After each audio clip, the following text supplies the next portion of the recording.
It's a lot stronger because you got to remember something. You're wiping over something that has a finish on it. So you're kind of laying that color on there. It's not absorbing it. Works really cool. Then, you just take that and you can do your touch-up. Now the next thing I want to tell you about is if you look at this really good, you're going to see in this grain, see that white? Can we get in on that? Right in here. I don't know if you can see it, but there's some white in the deeper grain. There we go. Now, this is a solvent base. Most guys would just freak out on it. Don't worry about it. Here's why. That's nothing but a fine powder finish. And remember that thing of with a solvent base, that one coat to dissolve the other. Now, even though this is a catalyzed finish, that's going to melt. When I put another coat of finish over it, it's going to melt that just like that. Now, I've been known for the solvent only. I've been known to scuff something, then just kind of take my hand and actually work that powder in there and spray it. What did I just do? That's solid finish. It's going to remelt. What I just did is I added more solids to help fill the grain a little bit. Works pretty well. It's not like a grain filler, but it's, Now, if this were water-based, if there's a little bit, it'd probably be okay. But that water-based, one coat doesn't dissolve the other. So odds are, I could very easily wind up with white streaks from the grain. Now, how you get them out? How you get it all out? Well, you got to clean it. Again, I like to take a damp cloth and wipe it. And I'm the guy that's been out here telling y'all about air compressors. There's nothing beats it. Yeah, now, you can take a little brush, you can take a little soft toothbrush, but you're going to be there forever.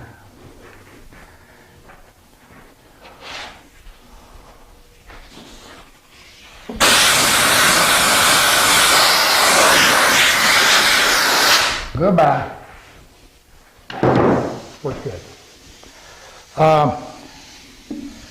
Now let's talk about prepping this for the final coat. Now everybody's heard of, you can buy tack rags. That's exactly what it implies.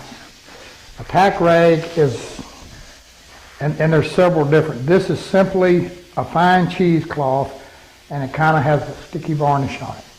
And you wipe over it and it picks up the dust. Now I usually get them at the Auto Body Supply. And they also make one for water-based. But I'm going to tell you something. We've had as good a luck simply taking a lightly damped, this got lint showing, and that's because I just tore it, lint-free cloth. T-shirt type material. Lightly dampen it, wipe everything down.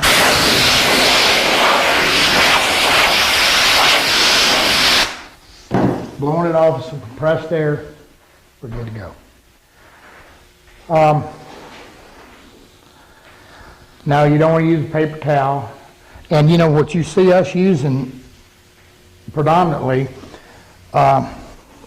is, we call them shop towel. We actually have a laundry service that brings us rags, and you've seen them in the box stores and whatever. Now, if you want to get some of them, that's fine. But I'm going to caution you on something. Don't get the red ones or the orange ones. And the reason for that is, when they're red or orange, typically they've been used in an automotive shop somewhere, and they dye them to denote that. The rags we get are white, they're new. We don't want any contaminants. But again, white t-shirts,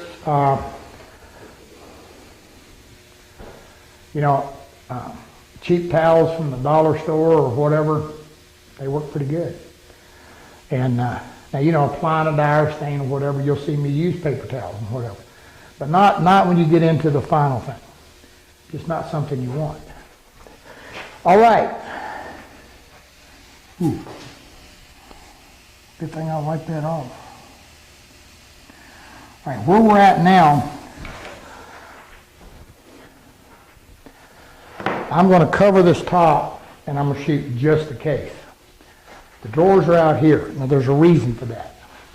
Even though I'm using this air-assisted airless and it's going to produce me very minimal overspray. And I've got this big fan going. Now something I want you to kind of get a little bit here. Billy, my fan is right up here. And all right, these are the rags I buy and use. But anyway, my fan's up here. And even though one coat of solvent will dissolve the other, I don't have anything setting on this bench. Because when I spray this, that overspray is going to be floating that way. I don't want it landing on something on this bench. So if I had a room full and I'm slamming, I got a whole room full of stuff, I'll take some paper and cover this. I'll shoot that, then I pull the paper off, I shoot this. Because I want to protect from any overspray coming over. Now that's more important if you're shooting a water base. Because again, it has to do with that, and again with the solvent, where one will dissolve the other. Now somebody posted out there and asked a question. I said that, they shoot a water base or something and it looks great, but you feel it just feels a little bit gritty. It just doesn't feel super smooth like a solvent will. And that's the reason for that is that little bit of minute overspray will settle on it. Now that's where you can take a piece of craft paper or a brown paper bag when it's dry and buff over it. You usually take it right off. Because again, it's just a little bit of subtle on there and it just a little bit dust kind of laying on there and that'll take it off. All right, so I'm going to cover my top, shoot the base. When the base is dry, I'm going to move it out. And why is that? Well, I want to make sure I've got a still of air and that nothing's stirred up when I shoot the top, because I'm shooting the top horizontal. And any horizontal surface is going to be far more susceptible to getting trash in it than something vertical. Now I just told you something. If you kind of look around my spray booth, there's some old radiators and what here. This used to be in a water body shop. But in my other spray booths, I would actually build a ledge around there. Because if I'm shooting doors and things like that, I'm real prone to stand them and shoot them. Because the vertical surface just doesn't get the debris that a horizontal surface will. The other thing is make sure your person is clean. Blow yourself off really good. Believe it or not, the majority of debris comes from your person. It's not, this is just the truth. This spray booth, it's covered in overspray from years. And the floor in here is covered in overspray. And, but we don't get a lot of dust. If you're in your little home shop or out there somewhere, one of the things you have to think about is keep air moving. Don't ever set I know they tell you to, but don't set a fan blowing right across what you're doing. You want a fan on the other side of it, pulling it across. But make sure on the other side somewhere, you've got fresh air coming.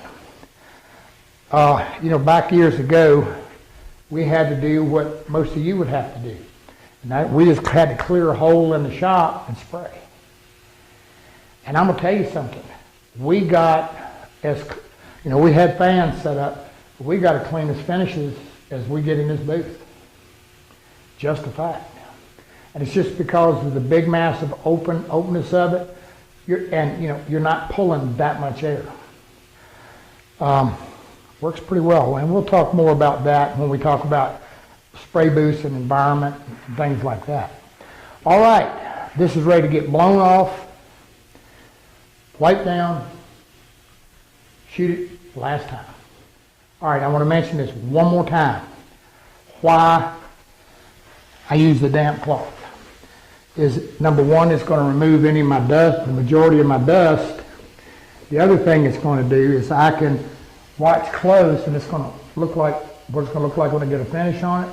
And I'm double checking to make sure I don't have any sand throughs.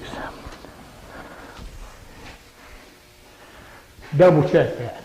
There's nothing more frustrating than you're into your final coat, you're all done, and you got it shot and all looking good, and there's an area where you had a sand through.